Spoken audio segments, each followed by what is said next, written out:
Do you guys like the Muppets? If so, you'll like this movie.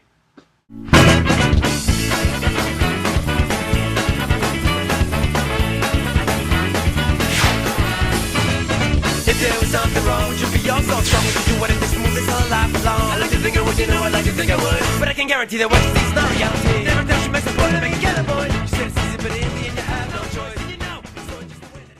Hi, I'm Mike Smith, and today we're going to be talking about the newest film by Flight of the Concords director James Bobin, The Muppets. Now, of course, The Muppets. Everybody knows The Muppets. My history with The Muppets, obviously I grew up way past The Muppet Show, but I've seen clips of it. I like that show, but mostly I grew up on the Muppet movies from the 90s, which generally speaking aren't as good as the originals, but I've seen the originals, and I admit I like the movies from the 90s too. I know my buddy EJ has Muppet Treasure Island on DVD, so it's good for him. I like Muppet Treasure Island too. Muppets from Space, a lot of people don't like that one. I kind of do. I like it. I mean, I haven't seen it in years, so whatever. Anyway, so this is the newest Muppets film since Muppets from Space, which was 1999, so this is a full 12 years later. And this stars Jason Segel, Amy Adams, Chris Cooper, and Rashida Jones. I really enjoyed it, I must say. As a Muppets fan, it definitely appealed to me. The build-up to the movie was also... I mean, all the trailers and stuff that came out, I was watching all of them. I usually don't watch all the trailers for a movie, but in the case of the Muppets, they had such a clever marketing campaign that it was so fun to just watch the trailers and stuff, and that hyped me up for the movie a lot more. And I gotta say, I really enjoyed it. I thought you can clearly tell that Jason Segel really wanted to do right by these characters. He had clear love for the Muppets, and he does really well in the movie. But, alright, let me figure out what aspect of the movie I want to talk about first. I'll talk about the plot. Why not? Let's talk about the plot of the movie. Basically, the plot of the movie is, the Muppets have fallen out of the public eye. And this oil man, played by Chris Cooper, is going to buy the Muppet studio and turn it into an oil refinery. And the Muppets don't want that. They want to save the studio. So they decide to put on one last show, get the whole gang back together, and put on a big telethon and try to raise $10 million to save the studio. And that's basically the plot in a nutshell. It's a pretty simple plot. It's executed pretty well, save for some minor quibbles that I had here and there. But I really enjoyed it. I know I've said I really enjoyed it 6 times now, but I really did enjoy it. It's just a really fun, entertaining movie. Despite any flaws that it has, it's just a really entertaining movie. I thought, most of the Muppets were pretty well represented. They all had their moment to shine, except for a couple. I was really disappointed by the lack of Rizzo the Rat, who was in the background of stuff, but he had absolutely 0 lines in the movie. So that was a little disappointing. But most of the focus was on Kermit, because he's the main Muppet. And then you got some Miss Piggy, you got Fozzie, and you got Gonzo, and those were the main ones that you really got to spend time with. And then you got fleeting moments from the rest of the characters, and it was, generally speaking, enough. But basically, I would say the first third of the movie is basically awesome, and so is the last third. I think it's just the middle section that kind of falters a little bit, but the opening musical number and the flashback sequence at the beginning, it's great. It shows Walter, the new Muppet, who is Jason Segel's brother. He introduces the movie, and he's showing how him and Jason Segel growing up, and that's a really entertaining sequence. It's a really fun flashback, and it's playing Paul Simon in the background, so that's pretty cool. I like Paul Simon. And then they get into the first musical number, which is kind of great. That's my favorite of the whole movie. Life's a Happy Song is the name of it. And the music supervisor of this movie was Brett McKenzie from Flight of the Concords. And, it was directed by James Bobin, who directed a number of Flight of the Concords episodes. And you can clearly, more so with some songs than others, but definitely Life's a Happy Song, that would be exactly the same if it was sung by Flight of the Concords. And I mean, if you're familiar with Flight of the Concords, you know what I'm talking about. That song is Flight of the Concords, just with Muppets in it, basically. Another song that had the sensibility was a Man or Muppet with Jason Segel and Walter basically deciding whether they wanted to be man or Muppet. That song is also really fun because the celebrity cameo within it. And, I mean, there's a ton of celebrity cameos in this movie. I'm going to spoil some of them here if you don't care. But in that song, Jim Parsons plays Walter's human form, which I thought was kind of perfect because he kind of looks like a Muppet anyway. I don't know, it's just his face. He looks like a Muppet. I did read online that apparently Walter was based primarily on Michael Cera. I thought that would have been awesome if Michael Cera played Walter's human form, because I love Michael Cera. But, Jim Parsons is cool too.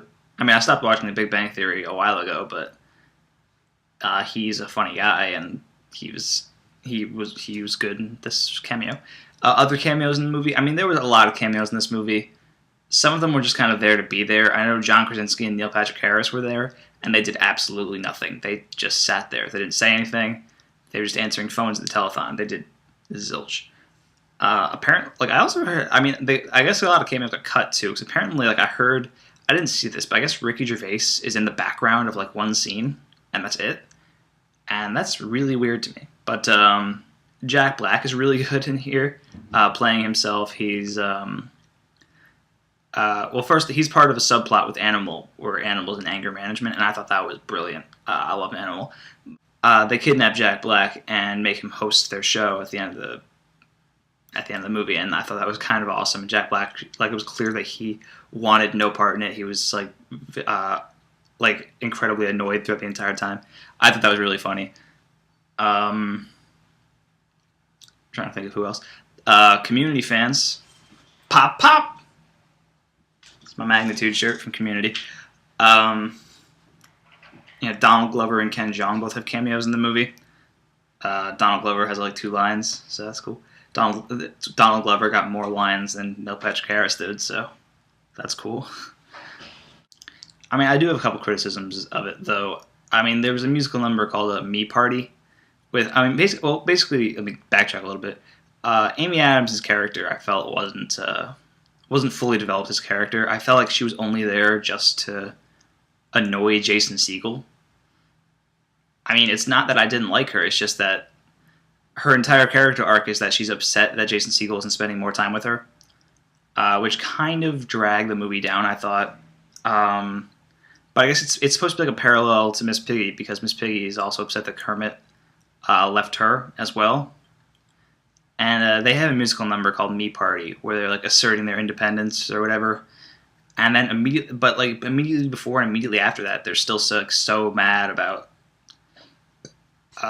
Jason Segel and Kermit not spending time with them that, like, it's like that whole musical number just kind of came out of nowhere and didn't really serve anything. It kind of was hypocritical to the rest of the story, I'll say. That's my one big complaint, just Amy Adams' character arc. But I thought Amy Adams was a fine presence in the movie. And like I said, I really enjoyed Jason Segel. I thought he was great. He was really fun. Like, it was clear that he had a passion for this. Like, this was like his passion project. And yeah, like, after this and after the Dracula musical and Forgetting Sarah Marshall, I think he should just do puppet musicals from now on. I think he's found his niche, I guess. But yeah, Chris Cooper is also really fun in this movie. He has a pretty cool rap number that I liked a lot. I didn't really like. I knew about it. I knew about the rap number going in. I wasn't excited for it because that just sounded stupid to me. But I was kind of won over by the end. It was pretty great. Yeah. Other than that, this was the Muppets. And like I said, if you don't like the Muppets, first of all, what's wrong with you? Because they're the Muppets.